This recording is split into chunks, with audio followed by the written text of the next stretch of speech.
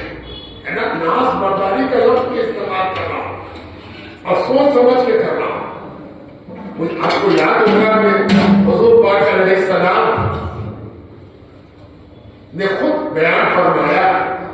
کہ ملک الموت آئے اور پوچھ رہے ہیں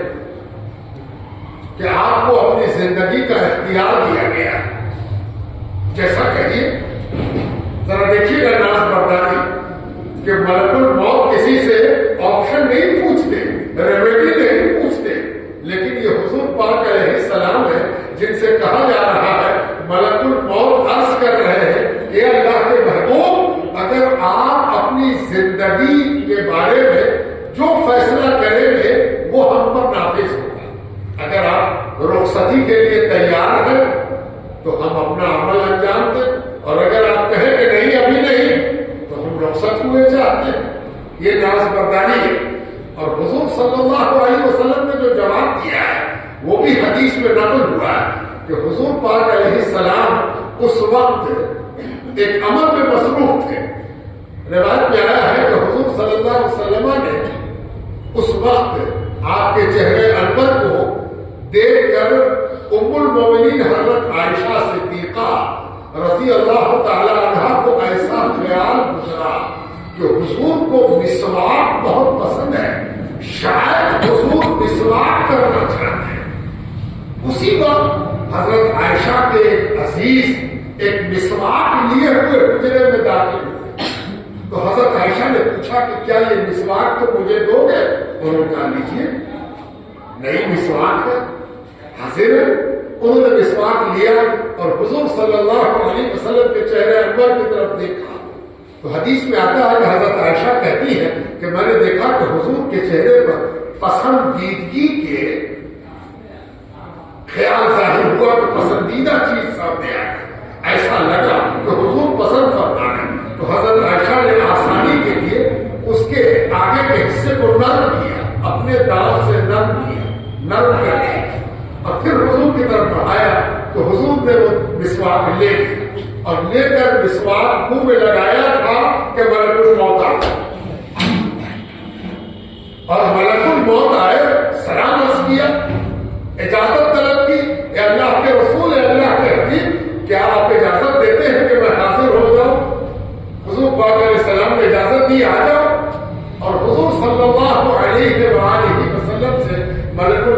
پوچھنے لگے کیا آپ زندگی اور موت میں سے کسی ایک کو پسند فرماتے ہیں؟ اگر آپ اجازت دیجیے تو ہم جس حکم کے تحت آئے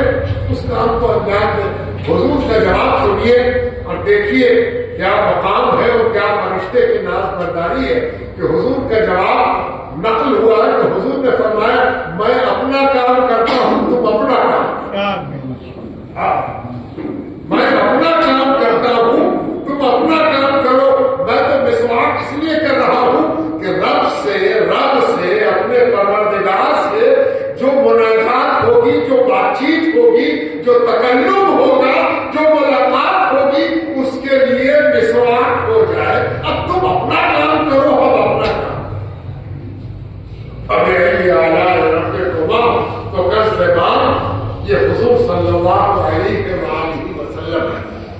اب ذرا دیکھیے اس سے ذرا پہلے کی بھی ایک گھڑی ہے،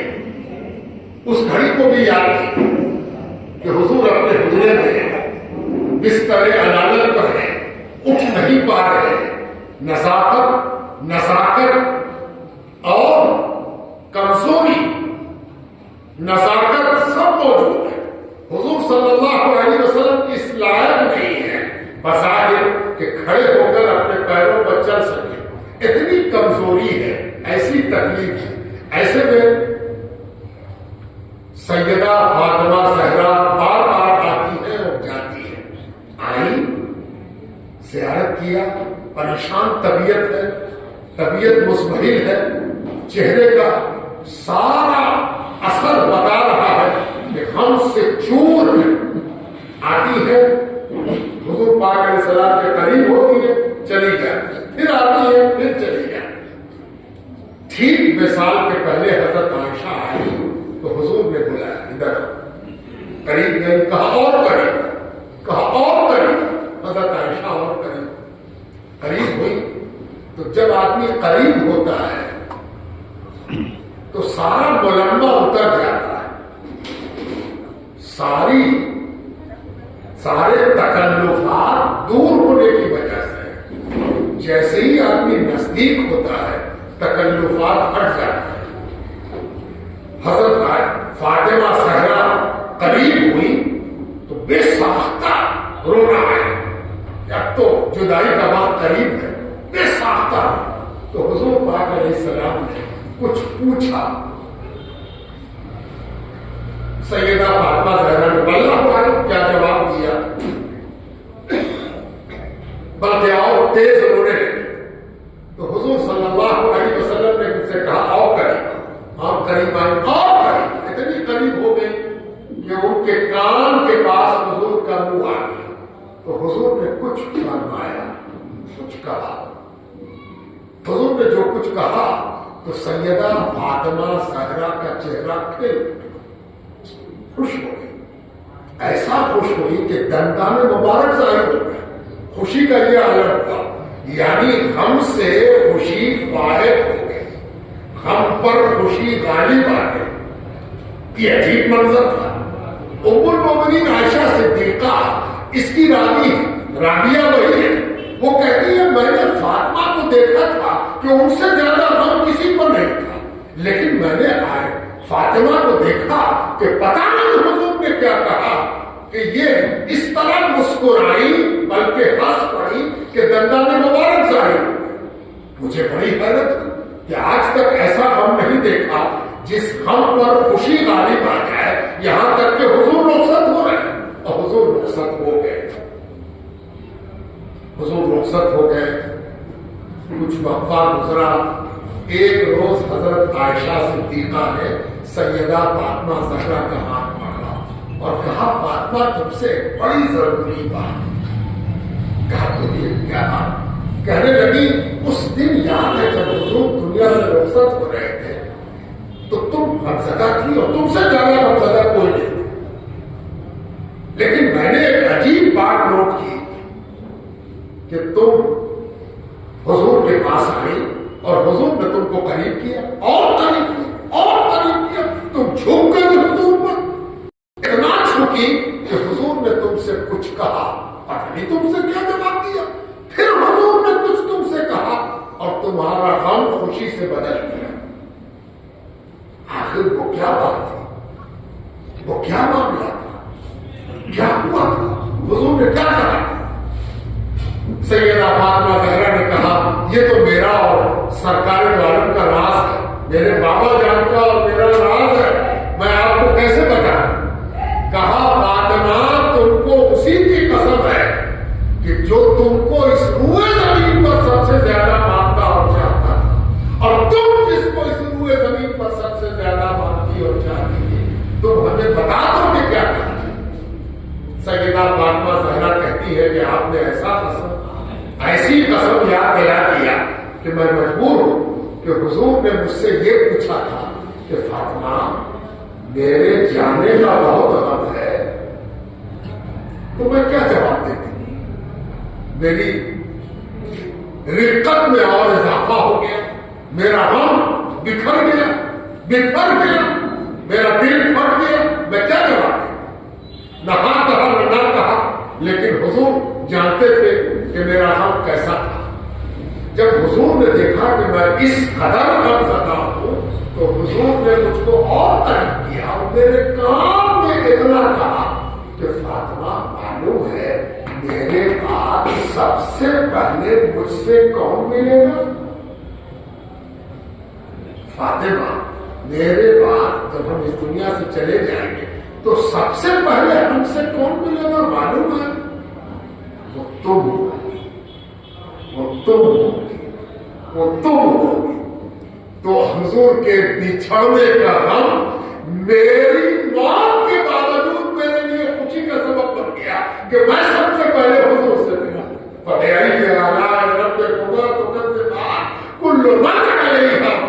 اگر یہی فنا کی خبر ہے کہ حضور سے ملنا ہے تو اس سے بڑی نعمت کوئی دوسری نہیں ہو سکتی. ساری نعمتوں سے یہ افضل ہے کہ اگر مر کر حضور سے ملنا ہے تو یہی نعمت ہے. اور کسی نعمت کی طرف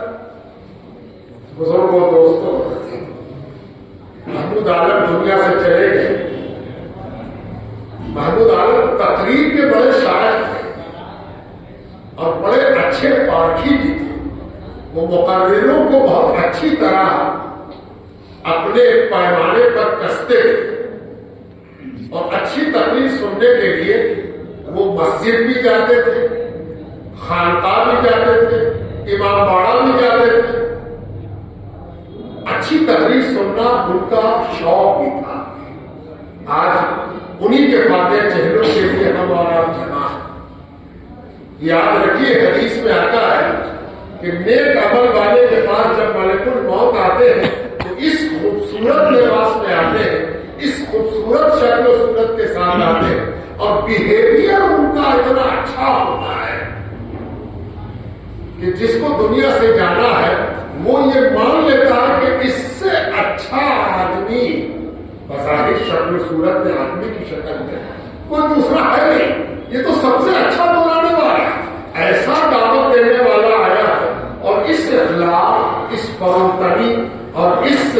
انکساری اور اس محبت کے ساتھ دعوت دے رہا ہے کہ اسی کے ساتھ چل پائے. اور اسی لیے روح قبض ہوتے وقت اگر اللہ تبارک و تعالیٰ کا معاملہ اس کا درست ہے، جس کو حدیث میں الفاظ ہے کہ ملک الموت جب بھی کسی کی روح قبض کرتے ہیں اپنے پروردگار کی جانب رخ کر کے پوچھتے ہیں کہ سعادت پر کہ شقاوت پر، یعنی یہ جانے والا سعید ہے یا شقی ہے، یعنی یہ جانے والا خوش قسمت ہے تیرے نزدیک یا بدقسمت ہے. اگر خوش قسمت ہے تو ان کا انداز بھی خوش قسمتانہ ہوتا ہے اور اگر بدبخت ہے تو ان کا انداز بھی عذاب کی ایک نئی کڑی ہوتی ہے. اللہ اپنی پناہ میں رکھے، ہم سب کو اس سے واسطہ پڑھنا ہے. حدیث میں یہ بھی ہے کہ جب روح قبض ہو جاتی ہے تو روح کے قبض ہونے کے بعد دنیا سے جانے والا جلدی کرتا ہے، اس کو جلدی ہوتی ہے کہ ہم کو جلدی منزل تک پہنچا دیا، قبر تک پہنچا دیا. ہم آپ تو دیر کرتے ہیں، ابھی فلاں نہیں آئے، ابھی چنا نہیں آئے. ہم صاحب کو دیکھتے ہیں، ابھی بیٹا نہیں آیا، بیٹی نہیں آئی، ابھی فلانے آ رہے ہیں، ابھی رک جائے، ابھی رک جائے. اور جانے والا حسین انداز میں دیکھ چکا ہوتا ہے کہ اس کو انداز مل جاتا ہے کہ سعادت کا شامیانہ لگ گیا ہے. تو سعادت کا شامیانہ جب لگ گیا ہے تو منزل جلدی ملے. ہم منزل کی طرف بڑھے, منزل کی طرف چلے, منزل کی طرف جائیں. تو یہ ہے فَبِأَيِّ آلَاءِ رَبِّكُمَا تُكَذِّبَانِ. اب سوال یہ اٹھے گا, ایک جملے میں بات ختم کر دیں کہ آپ کو یہ سوال ذہن میں اٹھ رہا ہوگا کہ بدبخت کے لیے بھی تو یہ آیت تلاوت کرے اور بدبخت کہے کہ میرے لیے کیسے کیا ہوگا. تو اس کا جواب بھی مفسرین نے دیا ہے کہ اگر کوئی بدعمال ہے تو اس کے لیے بھی موت نعمت اس لیے ہے کہ وہ بدعمالی سے اب رک جائے گا, ورنہ اور بدعمالی کرتا اور نتیجے میں اس کا عذاب بھی اور بڑھتا. تو موت بدعمال کے لیے بھی اس حوالے سے نعمت ہے کہ اس کی بدعمالی پر بریک لگ گیا. اب اتنی ہی سزا ملے گی جتنا اس نے کیا ہے, مزید جو کرتا اس کو موت نے روک دیا. دوسری نعمت اس لیے ہے کہ نیکوکاروں کے لیے کسی برے کا چلے جانا پوری دنیا کے لیے نعمت ہے کہ وہ چلا گیا, ساری دنیا امن میں آ گئی. خس کم جہاں پاک. جب کوئی جانے والا ایسا جا رہا ہے جس سے دنیا کو تکلیف ہے, پریشانی ہے, تو اس کا چلے جانا ہی مناسب ہے. یہ سب جس نے سکھایا وہ 12 ربیع